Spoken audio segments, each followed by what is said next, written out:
Jam'iyyar nan ta NNPP ta sha rangadediyar waƙa daga bakin sanannen mawaƙin nan ma'ana Rarara.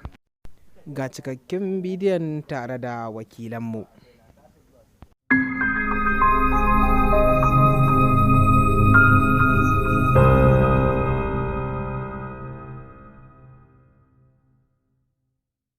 Mai sauraro barkanmu da dawa hutun ɗan takaitaccen lokaci da muka je mai sauraro.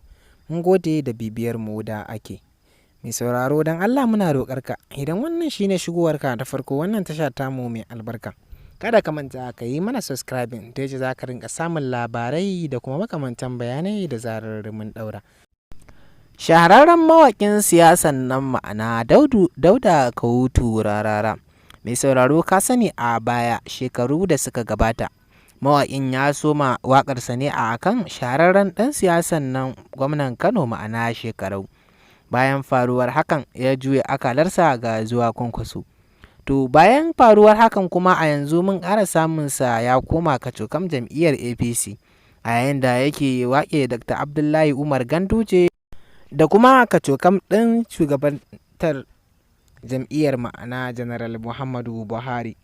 Bayan kasancewar hakan a 'yan kwanakin da suka gabata shi ma kansa a kankin kansa mawaƙin siyasar ya so ya fada siyasar ma'ana ya zama ɗan takara. Bayan kasancewar hakan ya yi yunƙurin ya ga shi ma ya fito takara a jiharsa ta Katsina. Dauda Kahutu Raran bayan kasancewar faɗan wannan martani da yana so shi ma ya tsunduma cikin siyasar a matsayin wani wakili mai zaman kansa.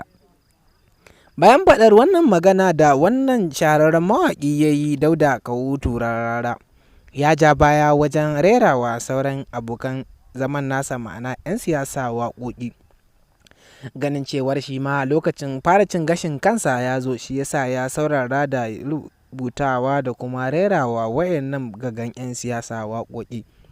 Dama waƙar Dauda Kahutu Rarara kaso 75 zuwa 100 sun karkata ne kan General Muhammadu Buhari a yayin da yake rerawa shugaban ƙasa waƙa.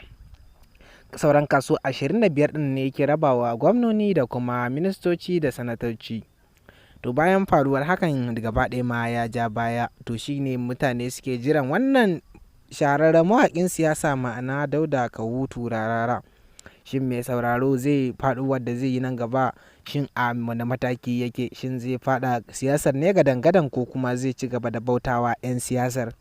Mai sauraro wannan labarai da makamantansu za su ci gaba da zuwa maka a wannan tasha ta hanyar yin subscribing da za ka yi ne za ka ci gaba da samu mai sauraro. Mun gode da bibiyar mu da aka yi. Mun gode.